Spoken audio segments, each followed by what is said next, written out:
बिहार की राजधानी पटना में बीपीएससी की 70वीं प्रारंभिक परीक्षा रद्द करने की मांग को लेकर छात्र लगातार आंदोलन कर रहे हैं, लेकिन अब छात्रों को लेकर सियासी खेमेबाजियां शुरू हो गई हैं। पप्पू यादव और प्रशांत किशोर के बीच इस बात को लेकर बहस चल रही है कि आखिर असल में छात्रों के साथ कौन है, कौन उनका सियासी फायदा उठा रहा है। इस बीच एक बड़ी खबर कि लाठीचार्ज में घायल बीपीएससी अभ्यर्थियों से प्रशांत किशोर मिलने के लिए पहुंचे। पीएमसीएच में घायल अभ्यर्थियों से मुलाकात की है प्रशांत किशोर ने, जानकारी मिल रही है, और कुछ ही देर बाद प्रेस कॉन्फ्रेंस भी करेंगे प्रशांत किशोर। बड़ी जानकारी हम आपको दे रहे हैं। कुछ ही देर बाद प्रशांत किशोर प्रेस कॉन्फ्रेंस करने वाले हैं। क्या कुछ कहते हैं इस दौरान ये देखना होगा, लेकिन आपको बता दें कि अभ्यर्थियों के प्रदर्शन का, उनके आंदोलन का आज 13वां दिन है और कल गांधी मैदान में बड़ी संख्या में छात्र जुटे थे। प्रशांत किशोर भी पहुंचे थे, जिसके बाद उनके खिलाफ भी केस दर्ज किया गया है। और ज्यादा जानकारी के साथ संवाददाता शशांक हमारे साथ जुड़े हुए हैं। शशांक, लगातार देखिए अब तो सियासत हो रही है, छात्रों का हितैषी कौन, इसकी होड़ में हर कोई लगा हुआ है, ऐसा अब मालूम चल रहा है। हालांकि इस बीच कल जो लाठीचार्ज हुआ, घायल हुए हैं जो छात्र, उनसे मिलने के लिए प्रशांत किशोर भी पहुंचे। कुछ देर बाद प्रेस कॉन्फ्रेंस भी करेंगे। क्या जानकारी है आपके पास?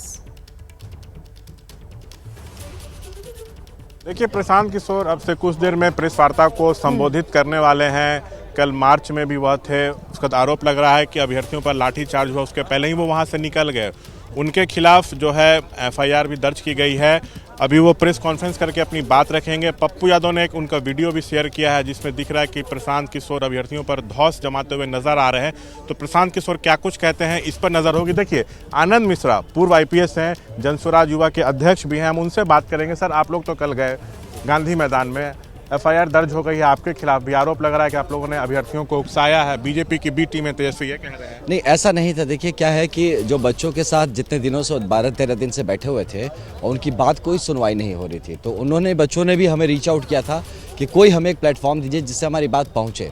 पहले मैं भी जाके मिला था, तो वहाँ पर जाके देखा तो उनके ग्रीवांसेस तो थे, लेकिन किसी ने अपने ग्रीवांस को डॉक्यूमेंट करके जगह तक नहीं पहुँचाया था। अभी पूर्व आईपीएस है, कानून अच्छे से समझते हैं, बीएनएस के अलग अलग धाराओं के तहत एफआईआर दर्ज हुई है। अब आगे क्या आप लोग का आरोप? पप्पू यादव वीडियो एक है जो एक्स पे पोस्ट किए, दिख रहा है कि प्रशांत किशोर अभ्यर्थियों पर धौंस जमा रहे हैं, कि कंबल हमसे मांगते और नेतागिरी करते हैं। देखिए, इस टाइप की चीज़ें जब आप पॉलिटिक्स में आते हैं, जब ह्यूमन इंटरफेस होता है, तो अलग अलग टाइप के अलग अलग वक्त पे इमोशंस निकल के आते हैं। तो उसमें किस इमोशन को लेके कौन कहाँ प्ले कर जाए, that is I believe politics, जो मुझे भी नया नया समझ में आ रहा है। तो जो भी वो अपना एक्सप्रेशंस रहे हो, तो उसके बारे में बताएंगे जब कि ऐसा क्यों हुआ था। लेकिन ये मैं कहूँगा ज़रूर कि हम लोगों का जो अप्रोच था वो प्योरली युवा जो बच्चे हैं उनके हित के लिए था, कि इनको सोल्यूशन कैसे मिलेगा। इस पे हमारा पॉलिटिकल एजेंडा कुछ भी नहीं था। We just wanted to help them, क्योंकि उन्होंने रीच आउट किया था कि हमारी बात जगह तक पहुंचाई जाए। हमने पहले भी शुरुआत भी इसी बात से कही थी कि आप उसको डॉक्यूमेंट करा जाए, let us take it to the chief secretary, जहाँ पे उनकी बात। लेकिन अब कुछ लोग ऐसे उनके बीच में भी थे कि जो कि उसको करने को ही तैयार नहीं, डॉक्यूमेंट करने को तैयार नहीं। कल भी ऐसा ही हुआ कि जब हमने 5 लोगों का एक डेलीगेशन तैयार किया, वो कहा कि वो ले जाएंगे, somebody just stopped them कि नहीं, हम नहीं जाने देंगे उनको यहाँ। तो जब सोल्यूशन अप्रोच जब हम लेके चल रहे हैं, और उसमें अनफॉर्चुनेटली कुछ ऐसे लोग हैं जो कि बाद में पॉलिटिकल चेहरे निकल को बी टीम तेजस्वी बता रहे हैं बीजेपी का। देखिए, उनका ये चलता रहेगा जब तक वो खत्म ना हो जाए पार्टी, तब तक वो लोग ऐसा बोलता रहे। आरोप प्रत्यारोप का दौर लगातार जारी है। छात्रों की समस्या का समाधान लेकिन नहीं निकल पा रहा है। निधिश्री, ये बेहद ही चिंता की बात है कि आज 13वां दिन हो गया है, आंदोलन कर रहे हैं लगातार छात्र, घायल हो गए, लाठियां भांजी गई, लेकिन अभी तक उनकी समस्या का समाधान नहीं हुआ। सब अपनी राजनीति चमका रहे हैं, लेकिन छात्रों की समस्या कोई नहीं सुन रहा, ऐसा प्रतीत हो रहा है। बिल्कुल बिल्कुल। देखिए, आज 13वां दिन है और लगातार एबीपी न्यूज़ भी सवाल को उठा रहा है कि क्या ये बेहतर है कि छात्रों से कोई संवाद स्थापित किया जा सके, और छात्र भी यही कह रहे हैं कि हम सीएम से मिलना चाह रहे हैं, एक बार अपनी बात रखना चाह रहे हैं। और बीते दिन जिस तरीके की पटना में तस्वीरें हम सब ने देखी कि किस तरह से पुलिस जो है वो लाठीचार्ज करती है, छात्र झुकने को तैयार नहीं है, क्योंकि छात्र का ये कहना है कि हमारी सिर्फ एक मांग है कि सभी छात्रों के साथ जो है वो इक्वालिटी हो और सभी की परीक्षा दोबारा ली जाए। सिर्फ एक सेंटर क्यों, और एक वैसा सेंटर रहे हैं जहां 12,000 परीक्षार्थी एक साथ परीक्षा देते हैं। सिर्फ एक सेंटर पे अगर कुछ ऐसी तस्वीरें आई हैं तो सरकार या बीपीएससी सीसीटीवी फुटेज सामने करे और ये बताए कि छात्र अगर इल्ज़ाम लगा रहे हैं तो उसमें कितना सही है और कितना गलत है। ये बीपीएससी का काम है, छात्रों का काम नहीं है कि वो आरोपों को सिद्ध करे और प्रूफ जो है वो सरकार या बीपीएससी के सामने दे। और यही सवाल है लगातार जो बीपीएससी से भी पूछा जा रहा है। और इस वक्त बड़ी संख्या में जो छात्र गर्दनी बाग में प्रदर्शन कर रहे हैं और देखिए कि प्रशांत किशोर हो या पप्पू यादव हो, क्योंकि इन्हीं दोनों पार्टी से सबसे ज़्यादा कार्यकर्ता और समर्थक जाते हैं छात्रों के साथ और आंदोलन में साथ देते हैं। और उसके बाद दोनों में एक तरीके से कहा जाए तो राजनीतिक एंगल अपनी अपनी राजनीति चमकाने की कोशिश जो है वो की जा रही है। और इन सब के बीच जो एक आवाज़ छात्र पहले दिन से उठा रहे हैं वो आवाज़ कहीं ना कहीं दब जाती है। और यही वजह है कि छात्र निराश है उन तमाम राजनीतिक दलों से, क्योंकि सब कहते हैं कि देखिए राजनीतिक एंगल दिया जा रहा है, सियासत जो है वो साधने की कोशिश हो रही है, लेकिन छात्रों की बात आखिर सुन कौन रहा है। और यही वजह है कि पप्पू यादव हो या जनसुराज हो, जब इस तरीके की बातें उठा रहे हैं तो सत्ता दल की तरफ से ये कहा जाता है कि ये जो है वो सियासत से प्रेरित आंदोलन है और ये छात्र नहीं है, बाहरी लोग इसमें आकर के आंदोलन कह रही हैं। पप्पू यादव हो या फिर सही प्रशांत किशोर एक दूसरे पर आरोप प्रत्यारोप जरूर लगा रहे हैं। कुछ देर बाद प्रशांत किशोर प्रेस कॉन्फ्रेंस करेंगे, उस पर हमारी नजर आएगी। फिलहाल निधिश्री और शशांक बहुत शुक्रिया तमाम जानकारी के लिए। आगे आपसे हम अपडेट्स देते रहेंगे। तो फिलहाल आगे बढ़ते हुए एक और बड़ी खबर आपको बता दें, प्रशांत किशोर छात्रों से मुलाकात कर रहे हैं, तो वहीं दिल्ली से आम आदमी पार्टी छात्रों के हक में आवाज बुलंद भी कर रही है। जी हां, बड़ी खबर दिल्ली से भी मिल रही है। बीपीएससी छात्रों के प्रदर्शन को आम आदमी पार्टी ने समर्थन दे दिया है। छात्रों पर लाठीचार्ज, लोकतंत्र पर हमला, अरविंद केजरीवाल का कहना। दिल्ली से भी देखिए अब छात्रों को समर्थन मिलता हुआ आम आदमी पार्टी की तरफ से आ रहा है नजर। लाठी के दम पर विरोध की आवाज दबाई जा रही, हम छात्रों के साथ खड़े हैं, अरविंद केजरीवाल ने सोशल मीडिया प्लेटफॉर्म एक्स पर पोस्ट किया है। क्या लिखा है वो भी हम आपको बता रहे हैं। लिखा है, बीजेपी की सरकारी लाठियों के दम पर विरोध की हर आवाज को दबाना चाहती है। शांतिपूर्ण प्रदर्शन छात्र कर रहे हैं, छात्रों की आवाज को दबाने की बजाय उनको सुनिए। प्रदर्शनकारियों पर लाठियां भांजी जा रही हैं। पप्पू यादव भी देखिए पहुंचे हैं। इसके पहले पप्पू यादव ने वीडियो भी पोस्ट किया था, छात्रों के बीच भी पहुंचे थे पप्पू यादव, बातचीत की थी। और अब एक बार फिर से पप्पू यादव की तस्वीरें आ रही हैं सामने। लगातार वो छात्रों से मिल भी रहे हैं, तमाम आरोप भी लगा रहे हैं। प्रशांत किशोर को लेकर कुछ वीडियोस भी उन्होंने पोस्ट किए थे और कहा था कि इस प्रकार का रवैया उनका सामने आया था जब वो धौंस जमाते हुए दिख रहे थे छात्रों के बीच। ये आरोप पप्पू यादव ने भी लगाए थे। क्या कुछ उन्होंने आश्वासन दिया? पहले तो बधाई नया साल की गवर्नर साहब और सबको। उन्होंने बीपीएससी चेयरमैन से सीधा बातचीत की। उन्होंने कहा आप आइए, मैं बात करूंगा। डिटेल बातचीत उन्होंने की और उन्होंने कहा मैं डीएमएसपी साहब को भी बुलाऊंगा कि किस आधार पर उन्होंने लाठी चलाया और केस एफआईआर किया है। तीसरी बात उन्होंने कही कि मैं मुख्यमंत्री जी से पर्सनली बात करूंगा। चौथी बात उन्होंने कही कि किस आधार पर 12,000 का एग्जाम होगा और 4 लाख का नहीं होगा। एक पूर्णिया हाईकोर्ट बेंच, जो अन स्टेट में 3 बेंच है, 2 बेंच है, यहाँ एक ही बेंच है। तो एक ये मुद्दा, एक दूसरा यूपीएससी, इन दोनों मुद्दों पर बीपीएससी, दोनों मुद्दों पर इन्होंने पूरी इंक्वायरी की बात कही है, ऊपर से नीचे वार्ता करने की बात कही है और बीपीएससी के चेयरमैन को बुलाया है और उन्होंने कहा कि ये गलत हुआ है। बीपीएससी के चेयरमैन ने कहा कि कोई डेलीगेट आ रहा है। मैंने कहा कौन डेलीगेट, ये कौन फिर फ्रॉड किशोर आ रहा है? इतना बड़ा गुंडा मैंने दुनिया में नहीं देखा। और अभी भी देखिए जो आरोप लगाने का सिलसिला है वो जारी है। कुछ देर बाद प्रशांत किशोर भी प्रेस कॉन्फ्रेंस करेंगे। इस बीच आपको बता दें कि बीपीएससी अभ्यर्थियों पर लाठीचार्ज के खिलाफ आज बिहार बंद बुलाया गया है। छात्रों के आंदोलन के समर्थन में 2 जगहों पर रोकी गई है ट्रेन। दरभंगा में आरजेडी और आयसा के कार्यकर्ताओं ने ट्रेन को रोका, अपना विरोध दर्ज करवाया। दिल्ली जाने वाली बिहार संपर्क क्रांति को दरभंगा में ही रोक दिया गया। आरा में बक्सर पटना पैसेंजर ट्रेन को रोका गया है। सीपीआई एमएल ने चक्का जाम का ऐलान किया है। आरजेडी ने छात्रों के समर्थन में बंद का ऐलान किया। आयसा और आरवाईए सहित कई छात्र संगठनों का ये जो प्रदर्शन है वो लगातार जारी है। तो बड़ी खबर इस वक्त हम आपको बता रहे हैं। 2 तस्वीरें भी आप देख रहे हैं, दरभंगा हो या फिर आरा, यहाँ पर ट्रेनों को रोका गया है। साथ ही अल्टीमेटम भी यहाँ पर दे दिया गया है। कई छात्र संगठनों का जो प्रदर्शन जारी है उसमें छात्रों का यही कहना है कि एग्जाम जो हुआ था पहले उसको रद्द किया जाए और री एग्जामिनेशन हो।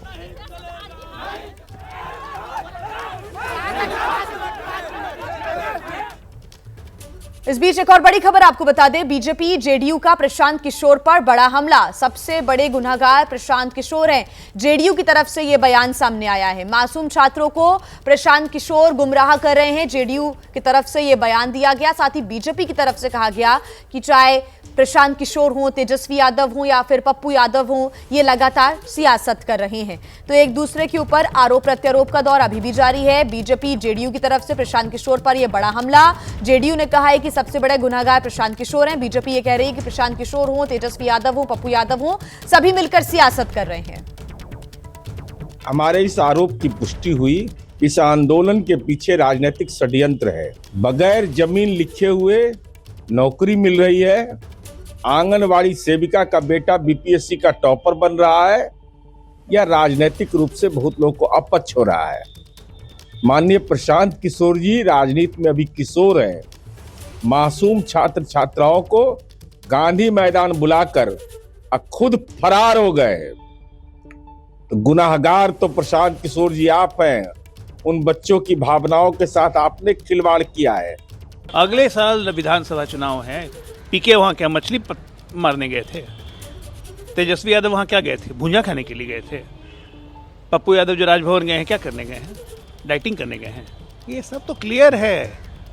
अस्थिरता अस्थिरता अस्थिरता पैदा करो। छात्रों के वो छात्र तो माध्यम है। वो बेचारे 2-3 हजार छात्र जो प्रदर्शन कर रहे हैं, वो अगर पढ़ते तो उनका 2 दिन बर्बाद नहीं होता।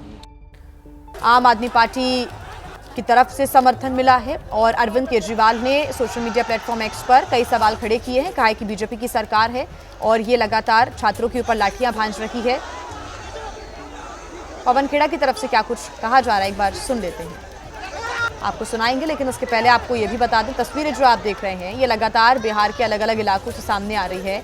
अपने हाथों में अपनी पार्टियों का झंडा लेकर भी जो कार्यकर्ता है वो उतर रहे हैं। तो वहीं जो छात्र संगठन है वो अलग अलग इलाकों में इस वक्त यही मांग कर रहे हैं कि जो लाठीचार्ज हुआ है उसकी जांच होनी चाहिए। और साथ ही उनकी मांग है कि जो बीपीएससी की 70वीं प्रारंभिक परीक्षा हुई थी, पीटी परीक्षा, जब भी नौजवान सड़क पर आए हैं अपनी मांगों को लेकर, अपनी शिकायतों को लेकर, उनके साथ यही बर्ताव हुआ। ये भारतीय जनता पार्टी का गैर लोकतांत्रिक मानसिकता दर्शाता है। छात्रों की शिकायतें जायज हैं, आप उनके साथ बैठकर उनकी सुन लें तो इसमें क्या आपका चला जाएगा, लेकिन नहीं, उनके साथ बर्बरता पूर्वक आपकी जो कार्रवाई आपने की है यह दिखाता है कि आप कैसे लोकतंत्र के खिलाफ आपकी मानसिकता है, ये दिखती है। पहले तो हम ये जानना चाहते हैं घुसे कैसे? 11 साल से आपकी सरकार है, ये रिपोर्ट कार्ड है आपकी। घुसा है क्या? राजनाथ सिंह जिम्मेदार हैं या अमित शाह जिम्मेदार हैं या प्रधानमंत्री जिम्मेदार?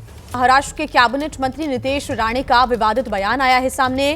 केरल को नितेश राणे ने मिनी पाकिस्तान बताया है। केरल मिनी पाकिस्तान इसलिए राहुल और उनकी बहन जीत कर आते हैं, ये कहना है नितेश राणे का। साथ ही उन्होंने कहा है कि सांसद बनने के लिए ऐसे ही लोग उनको वोट देते हैं। और ते मिनी पाकिस्तानच आहे केरळ, म्हणूनच तो राहुल गांधी तिथे निवडून आता त्यांची बहीण निवडून येते ना, सगळे अतिरेकीच त्याला मतदान करतात। खरंच आहे, विचारा, ते काय अतिरेकींना धरूनच ते लोक खासदार झालेले आहेत। और देखिए नितेश राणे के विवादित बयान को शिवसेना यूबीटी ने शर्मनाक बताया है, सुनिए। केरला मिनी पाकिस्तान है, तो केरला में जो गवर्नर साहब जो केंद्र द्वारा अपॉइंट होते हैं, राष्ट्रपति महोदय द्वारा अपॉइंट होते हैं, वो क्या कर रहे हैं? वो रिपोर्ट क्यों नहीं लगा रहे हैं कि भैया केरला अब हिंदुस्तान का हिस्सा नहीं है, वो मिनी पाकिस्तान हो चुका है। आतंकवादी कोई है उसको पकड़ के जेल में डालिए, लेकिन पूरा केरला ही मिनी पाकिस्तान बन गया और केरला के लोगों के जो मिनी पाकिस्तानी उनके वोटर से ही प्रियंका गांधी चुनाव जीत कर आई। ऐसे शर्मनाक बयान पर तो दूसरे देश होते तो वहां सजा होती, लेकिन चूंकि अब बीजेपी है इस समय देश में और बीजेपी के गृह मंत्री अमित शाह जी और महाराष्ट्र में देवेंद्र फडणवीस और उनके ही बहुत लाडले हैं ये नितेश राणे। पूरे देश में इस वक्त नए साल के स्वागत की तैयारियां हो रही हैं। कल 31 दिसंबर को पूरी दुनिया साल 2024 को अलविदा कहेगी और नए साल यानी कि 2025 का स्वागत करेगी। लेकिन इस बीच कुछ लोगों ने नए साल के स्वागत पर सवालिया निशान लगाना शुरू कर दिया है। इनमें से एक नाम है ऑल इंडिया मुस्लिम जमात के अध्यक्ष मौलाना शहाबुद्दीन रजवी का। ऑल इंडिया मुस्लिम जमात के अध्यक्ष मौलाना शहाबुद्दीन का दावा है कि शरीयत में नए साल का जश्न मनाना नाजायज है। उनका यह कहना है साथ ही उन्होंने कहा है कि जो लोग नए साल का जश्न मनाते हैं वो गुनहगार होंगे। मौलाना के फतवे का अब हिंदू धर्म गुरुओं ने विरोध किया है। जश्न नहीं मनाना है तो घर पर बैठ जाओ, कहना है स्वामी चक्रपाणी जी का।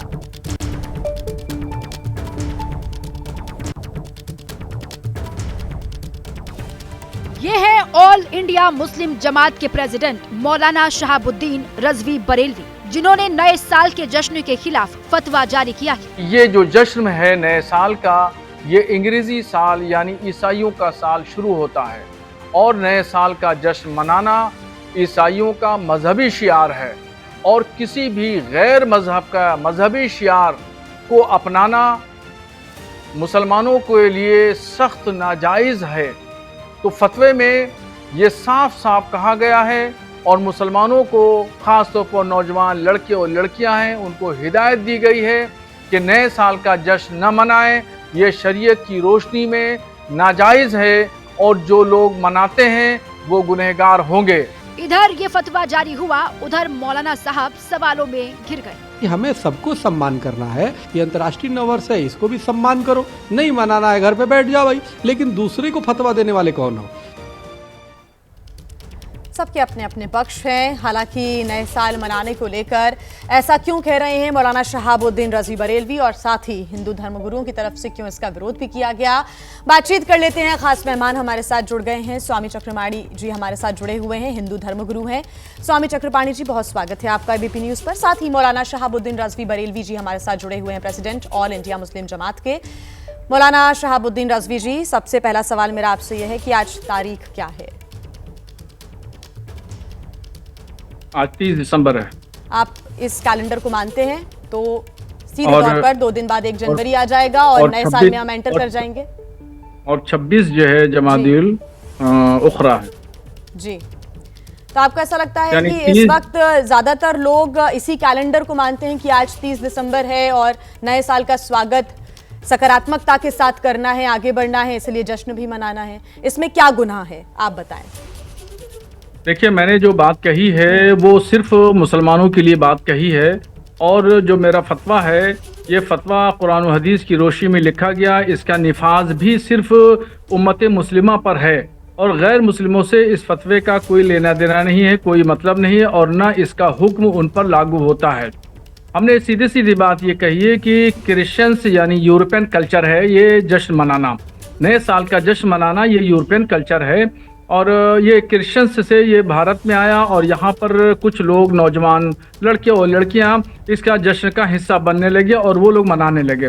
उन्होंने इसकी मज़हब में क्या हैसियत है और क्या नहीं है इस पर गौर फिक्र नहीं किया, क्योंकि बहुत सारे ऐसे नौजवान लड़के हैं जो मज़हब के उसूलों और ज़ाब्तों से वाकिफ़ नहीं है, जानकारी नहीं रखते हैं कि शरीयत का हुक्म क्या है, इसलिए अनजाने में वो लोग मनाने लगे।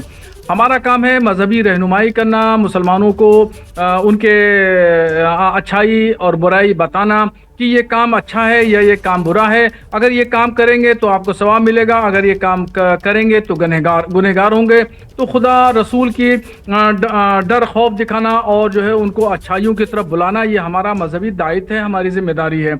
इसलिए हम वक्तन फ़वक्तन अपने नौजवान लोगों को या अपनी कौम के लोगों को हम रहनुमाई करते रहते हैं और बताते रहते हैं कि भाई ये काम मत करो। अब चूंकि जश्न जो मनाया जाता है इसमें बहुत सारी खुराफात होती हैं और माफी के साथ मैं आपको बीच में रोकना चाहूंगी। इस वक्त प्रशांत किशोर प्रेस कॉन्फ्रेंस कर रहे हैं, क्या कुछ कह रहे हैं, एक बार सुन लेते हैं। तो स्वीकार किया जाएगा, अगर छात्रों के मनोनुकूल न हो तो फिर आगे का आंदोलन चलता रहेगा। वहां से मैंने छात्रों से अपील की कि सारे लोग, आप लोग चलिए, जिसको घर जाना है घर जाइए, जिसको वापस गांधी मैदान चलना है गांधी मैदान चलिए। वहां से मैं निकला हूं और बिस्कोमान पर मैंने फिर मीडिया के कई साथियों को वहां पर ये सारी बातें मैंने बताई है। फिर बिस्कोमान से गांधी मैदान वापस जाकर हम 45 मिनट तक बैठे रहे हैं और मेरे साथ जिन लोगों को भी, जो छात्र भी हमारी बात सुन पाए थे, वो सब छात्र हमारे साथ वापस वहां गए। 10,000 से ज्यादा का जो क्राउड था उसमें आधे से ज्यादा लोग अब चले गए। 1,000-2,000 लोग वहां टिके रहे। उसमें अलग अलग मत के लोग थे, कुछ लोगों का ऐसा मानना था कि भैया हम लोग यहाँ आ गए हैं, अब हम लोग पीछे नहीं हटेंगे, हम लोग को यहीं बैठे रहना है। कुछ लोग हम लोग की ओर से प्रयास कर रहे थे समझाने का कि भाई अगर आपको बैठना भी है तो चल के गांधी मैदान पर फिर बैठा जाए। हमने वहां बैठकर बुलाने की कोशिश भी की, कुछ छात्र नेता आए, कुछ नहीं आए। उसी दौरान करीब करीब वहां में सिट आउट खत्म होने के 45 मिनट के बाद मुझे ये सूचना मिली कि पुलिस ने वहां पहले वाटर कैनन का प्रयोग किया और फिर छात्रों पर बर्बरतापूर्ण लाठी चार्ज किया गया है। तो पहली बात मैं आपको क्लियर करना चाहता हूं, ये प्रशांत किशोर वहां से नहीं हटे हैं। प्रशांत किशोर के हटने के बाद पुलिस ने लाठी चार्ज किया है और ये गलत है, सरासर गलत है।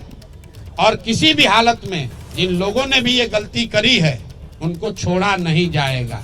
जब तक हम हैं, पूरी ताकत से जिन लोगों ने भी छात्रों पर लाठी चलाई है उनको छोड़ा नहीं जाएगा।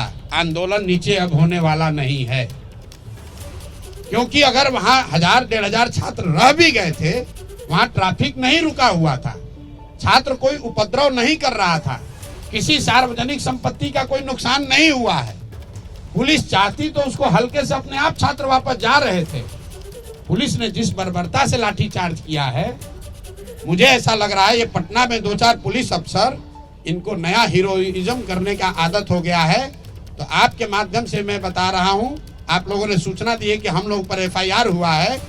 आज हम लोग यहाँ के पुलिस पर FIR भी करेंगे, पुलिस पर कोर्ट में भी जाएंगे, इनको ह्यूमन राइट्स में भी ले जाएंगे और जिन बच्चों को बर्बरतापूर्ण तरीके से मारा गया है, एक एक उसका हिसाब होगा। अगर लड़कों से नारेबाजी करने से लड़के उल्लंघन कर रहे हैं कानून का, तो आप लड़कों को दौड़ा दौड़ा कर मार रहे हैं, वो कानून का उल्लंघन नहीं है।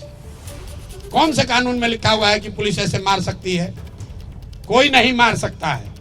और अभी एक मौका मैं फिर से सबके हित में, हम लोग लफंगई करने नहीं आए हैं। मैं चाहता हूं और छात्र ये चाहते हैं कि उनका रास्ता निकले। इसीलिए जो छात्र साथी हमारे बैठे हुए हैं, कल रात में 4 बजे तक सारे लोगों ने निर्णय लिया है कि हम लोग फिर से सरकार को ये अवसर दे रहे हैं। अभी प्रेस वार्ता के बाद यहीं से ये बच्चे जा रहे हैं मुख्य सचिव से मिलने 5 मांगों को लेकर। पहली मांग, जो छात्रों की सबसे बड़ी मांग है, कि री एग्जामिनेशन कराया जाए। दूसरी मांग, जो अनियमितता BPSC परीक्षा को कंडक्ट करने में हुई है, उसकी एक न्यायिक या उच्च स्तरीय जांच होनी चाहिए।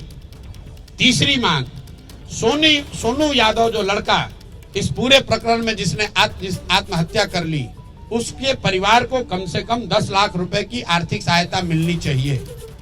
चौथी मांग, कि जिन लोगों पर, जिन बच्चों पर भी आपराधिक मुकदमे दर्ज किए गए हैं, कल लड़के जो अस्पताल में भर्ती हैं, CT स्कैन हो रहा है, उनका अल्ट्रासाउंड हो रहा है, उससे भी पुलिस वाले जाकर OD स्लिप पर साइन करवा रहे हैं ब्लैंक में, कि नामजद उनको करने के लिए। तो सारे बच्चों पर जो आपराधिक मुकदमे लगाए गए हैं उसको वापस लिए जाएं। और अंतिम और एक महत्वपूर्ण बात, जिन पदाधिकारियों ने पिछले 2 बार से लाठी चार्ज करने का ऑर्डर दिया है, जिन्होंने बच्चों पर बर्बरतापूर्ण लाठी चार्ज किया है, उन पर कार्रवाई हो। ये 5 मांग को लेकर ये साथी खुले मन से और अच्छे मन से सरकार के सबसे बड़े पदाधिकारी मुख्य सचिव से मिलने जा रहे हैं। ये लोग, हम लोग की अपेक्षा है कि सरकार इस मामले को यहीं पर खत्म करेगी, बच्चों की बात को मानेगी और बच्चे जो चाहते हैं जहां तक संभव हो सके उनकी बात को माना जाए। अगर सरकार नहीं मानेगी तो ये बच्चे, पूरे बिहार के युवा, जो लोग भी इन बच्चों के साथ सिंपैथी रखते हैं वो, और जो भी सरकार के इस लाठी तंत्र के खिलाफ हैं, वो सारे लोग पूरे राज्य में एक दिन भी हम लोग चैन से बैठने वाले नहीं हैं। और 2 जनवरी से अगर ये मामला नहीं निपटा तो मैं स्वयं प्रशांत किशोर, मैं इनडेफिनिट यहाँ पर धरने पर खुद बैठूंगा इन बच्चों के समर्थन में, इन 5 मांगों के समर्थन में। कहीं एक कदम भी पीछे हटने का सवाल नहीं है। बिल्कुल आप समझ लीजिए, छात्रों का आंदोलन है, खुला है मंच, हर दल के, हर विचारधारा के लोग उसमें आते हैं। कोई कुछ बोल दिया, कोई बात नहीं है, वो छात्रों का आपस का मामला है। ये जो लड़के हैं अगर हमारे खिलाफ बोल रहे हैं, पक्ष में बोल रहे हैं, कोई शिकायत नहीं है, मेरी इनसे कोई शिकायत नहीं है। हम राजनीति करने नहीं आए हैं। जितने लोग यहाँ बैठे हुए आपको मालूम है 2.5 बरस में मैंने किसी भी आंदोलन में, धरने प्रदर्शन में हिस्सा नहीं लिया है। ये पहला ऐसा मौका है जब मैं सब कुछ छोड़कर इन बच्चों के साथ खड़ा हूँ। इसलिए खड़ा हूँ कि इनका दर्द समझ रहा हूँ। मैं भी उसी लॉज में, उसी इलाके में रहा हूँ, 3 साल पढ़ा हूँ। मैं समझ रहा हूँ कि इन बच्चों पर क्या बीत रही है और किसी भी हालत में इनको लाठी के दम पर डराया धमकाया नहीं जा सकता है। प्रशांत किशोर खड़े थे, खड़े हैं और खड़े रहेंगे। मेरी जितनी भी ताकत है, ना बच्चों को कानूनी डर दिखाकर कोई पीछे हटा सकता है, ना FIR करके, ना लाठी चलाकर। मेरी बात खत्म हुई और मैं चाहूंगा कि एक एक सब अब ये लड़के अपना परिचय दे दें जो कोर कमेटी के मेंबर हैं और अभी मुख्य सचिव से मिलने जा रहे हैं। 1 मिनट सवाल से पहले एक बार इनका परिचय कर लीजिए, रहते फिर आप जाकर कहिए कि ये कौन लड़के थे। अभी दे रहे, अपना नाम खड़े बता दो, बैठ के बता दो, बैठ के पूरा परिचय दे दीजिए। मैं निखिल तिवारी, मैं पश्चिम चंपारण बेतिया से हूं। हैं? अब क्या आपने आंदोलन में आपकी भूमिका रही हो वो भी बता दीजिए। मैं पहले दिन से ही मैं आंदोलन में सक्रिय हूं और हर गतिविधि को मैं बहुत करीब से देखा हूं और जितने भी एविडेंस हैं सारे हाँ जा रहे हैं, ये सब जो साथी बने डेलीगेशन में अभी जा रहे हैं। मैं राम कश्यप, ये मेरा पुकारू नाम है और मैं इस आंदोलन में मतलब प्रथम दिन से हूँ, जब से खास करके ये 13 तारीख वाला हुआ और हम उप मुख्यमंत्री से भी मिलने गए थे, उस समय भी हम थे। और मैं राम कश्यप। मेरा नाम सुभाष कुमार ठाकुर है, मैं मुजफ्फरपुर बिहार का रहने वाला हूं और 70वीं BPSC का एस्पायरेंट हूं। शुरुआत से ही इस आंदोलन में मैं एक्टिव रहा हूं और आंदोलन के लिए जो जो किया जाना चाहिए उन सब एक्टिविटी में मैं शामिल हूं। मेरा नाम सत्यम है, नालंदा से हूँ।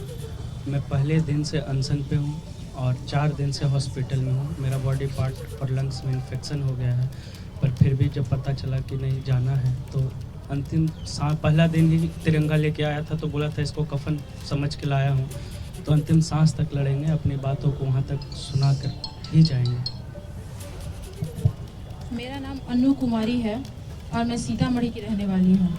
मैं विशुद्ध रूप से BPSC की छात्र हूँ और इस सत्याग्रह में मेरी भूमिका ये होती है कि इसको नॉन वायलेंस तरीके से आगे बढ़ाया जाए और किसी भी तरीके के वायलेंस करने वाले लोगों को इनसे दूर रखा जाए। मेरी कोशिश यही होती है। मेरा नाम अनुराग मेहता है, मैं नालंदा जिले से हूँ और एग्ज़ाम के बाद से ही मैं इस आंदोलन में स्टार्टिंग से ही इन्वॉल्व हूँ। मेरा नाम शुभम स्नेहिल है, मैं शुरू से ही इस आंदोलन में सक्रिय हूँ और जितनी भी कोऑर्डिनेशन होती है इस आंदोलन में सब कुछ की व्यवस्था करवाने में इसमें सक्रिय रहता हूँ। मेरा नाम खड़े होकर बोल दीजिए। मेरा नाम हिमांशु राज है और मैं बिहार की रोहतास के डेयरी अंशों से रहने वाला हूँ। मैं आंदोलन के 13 तारीख को जब बापू परीक्षा परिषद में मेरा सेंटर उसी में था और जब से वहाँ पे कुछ धांधली हुई है तब से एक्टिव हूँ। मैं आयोग के गेट पे भी गया था उस दिन रात में, शाम को उसके आयोग के गेट पे भी गया था, वहाँ से मुझे लाठीचार्ज से भगाया गया। उसके बाद से ही मैं 18 तारीख से सत्याग्रह में शामिल था और उसके 2 दिन बाद मैं अनशन में बैठा जो अभी तक जारी है। थोड़ा बहुत ग्लूकोज की डॉक्टर ने हिदायत दी ग्लूकोज पीना है तो पी रहा हूँ, पर मेरी अनशन जारी है। एक बात आप देखिए, जो 10 छात्र यहाँ बैठे हैं ये सारे छात्र हैं, BPSC के अभ्यर्थी हैं, इनके पास बोनाफाइडी एडमिट कार्ड है और पहले दिन से इस आंदोलन में जुड़े रहे। आंदोलन में लोग आएंगे जाएंगे, कोई नेता आएगा, कभी कोई प्रशांत किशोर आएंगे, कभी कोई कोचिंग का मुखिया आएगा, लेकिन ये छात्र है जिन्होंने अपना जीवन इस पर दांव पर लगाया है। इनका नेतृत्व कल छात्र संसद में तय किया गया है। छात्र संसद का एक बड़ा उद्देश्य ये था कि इसका नेतृत्व क्लियर हो कि कौन लोग हैं जो इसको लीड करेंगे, क्योंकि हर पार्टी का अपना छात्र विंग है। हर नेता चाह रहा है भैया छात्रों की राजनीति हो रही, चलिए हम इसके बड़े नेता बन जाएं। इसलिए कल ये तय कराया गया कि अब इसका नेतृत्व प्रशांत किशोर नहीं करेंगे, कोई नेता नहीं करेगा, ये नेता करेंगे और इनके सपोर्ट में हम लोग खड़े हैं। इन बच्चों पर FIR हुआ है, मेरे साथ साथ इन बच्चों पर भी FIR हुआ है। तो जितनी मुस्तैदी से मैं अपना केस लड़ूंगा उतनी मुस्तैदी से इनका केस भी जनसुराज और प्रशांत किशोर लड़ेंगे। इन बच्चों को लाठी पड़ी है, कोई कह रहा है कि भैया ये प्रशांत किशोर भाग गए।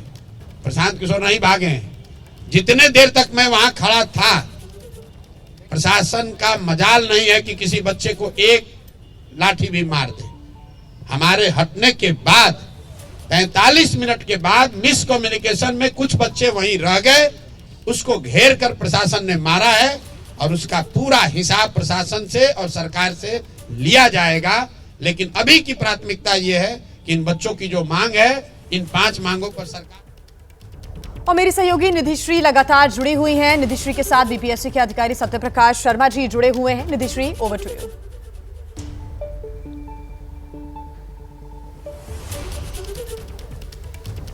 आवाज नहीं आ रही है। Nidhishree, over to you. अगर आपको आवाज आ रही है तो बात आप करें सत्यप्रकाश शर्मा जी से। जी बिल्कुल, देखिए मैं सीधा सवाल इनसे लेना चाहूंगी। बीपीएससी सेक्रेटरी सत्यप्रकाश शर्मा इस वक्त हमारे साथ एक्सक्लूसिव बातचीत करने के लिए मौजूद है और यहाँ पर बातचीत इसलिए भी अहम है क्योंकि लगातार बीपीएससी सवालों के घेरे में है। पहला सवाल सर आपसे यही है कि आज तक 13वां दिन है आंदोलन का, छात्र अगर मांग कर रहे हैं तो बीपीएससी उनकी बातें क्यों नहीं सुन रही है, क्यों नहीं संवाद कर रही है बीपीएससी? जी, ऐसा है कि छात्रों का जो आंदोलन चल रहा है गर्दनीबाग में, हम लोगों ने वीडियो के थ्रू भी देखा है, तो कोई भी एसोसिएशन, संघ या प्रतिनिधि मंडल सीधे बीपीएससी से अभी तक अप्रोच नहीं किया है कि किन विषयों पर उनसे बात की जाए। तो अभी तक अगर कोई भी प्रतिनिधि मंडल आता तो हम लोग जरूर बात करते हैं। उनके किसी ने पहल ही नहीं की है। कोई बात नहीं। छात्रों के बहुत सारे सवाल है, क्योंकि एबीपी न्यूज़ लगातार छात्रों के बीच है, ग्राउंड जीरो से हम उनके सवाल जो है वो पहुंचा रहे हैं और आज भी मैं छात्रों के सवाल लेकर आई हूँ।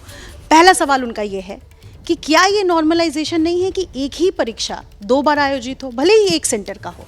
बापू परीक्षा सेंटर जहाँ 12,000 अभ्यर्थी परीक्षा दोबारा देंगे, क्या ये बाकी बच्चों के साथ अन्याय नहीं है? देखिए, ऐसा है ना कि जैसे एक सेंटर पर 12,000 एप्लीकेंट हैं, अपियर हो सकते हैं, 60-70% के आसपास हो सकते हैं, 6-7 हज़ार उनकी संख्या हो सकती है। और एक तरफ 3,25,000 में 7,000-8,000 माइनस कर दीजिए, नॉर्मलाइजेशन का तो इशू नहीं बनेगा। इस तरह का दृष्टांत पूर्व में ही आयोग के साथ हुआ है। एक बार परीक्षा में औरंगाबाद सेंटर को कैंसिल करना पड़ा था, एक सेंटर को, इसी तरह की कुछ समस्याएँ थी। तो नॉर्मलाइजेशन की इशू बनता ही नहीं, नॉर्मलाइजेशन की ज़रूरत नहीं पड़ेगी, उसकी स्केलिंग करके उसका रिजल्ट निकाला जा सकता है, उससे कोई प्रॉब्लम नहीं आएगा और कोई भी छात्र इससे प्रभावित भी नहीं होगा। बीपीएससी लगातार कह रही है कि कोई धांधली नहीं हुई, जबकि छात्र कह रहे हैं कि धांधली हुई, पेपर लीक हुए और सिर्फ बापू परीक्षा सेंटर नहीं, बाकी जिलों में भी पेपर देरी से मिले। अगर बीपीएससी को लगता है कि कोई धांधली नहीं हुई है तो आप प्रूफ क्यों नहीं दिखा देते हैं? छात्र सीसीटीवी फुटेज की लगातार मांग कर रहे हैं। देखिए, जब भी एग्जामिनेशन होता है बीपीएससी द्वारा तो इसके पहले ईओयू को, स्पेशल ब्रांच, सबको खबर रहती है, सबका नज़र इस परीक्षा पर रहता है।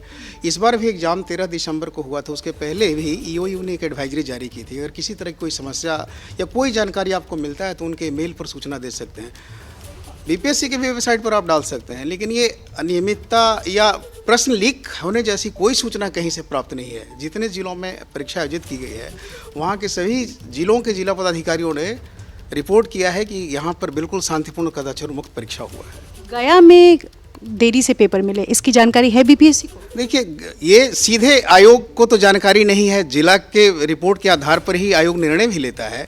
अगर ऐसी परिस्थिति गया में बनी कि क्वेश्चन पेपर लेट हुआ है तो ये एकदम एस्टैब्लिश्ड है कि अगर देर से होगा, जितना डिले होगा उतना ही एडिशनल टाइम उनको दिया जाएगा, कहीं कोई प्रॉब्लम नहीं है। एक सवाल मेरा ये भी है कि देखिए, छात्र जो है वो लगातार इस बात को कह रहे हैं कि बीपीएससी अगर ये परीक्षा जिस सेंटर पर दोबारा किया जा रहा है वहाँ या तो क्वेश्चन पेपर अब आसान होगा या मुश्किल होगा, दोनों ही स्थिति में बाकी छात्रों के लिए नुकसान है।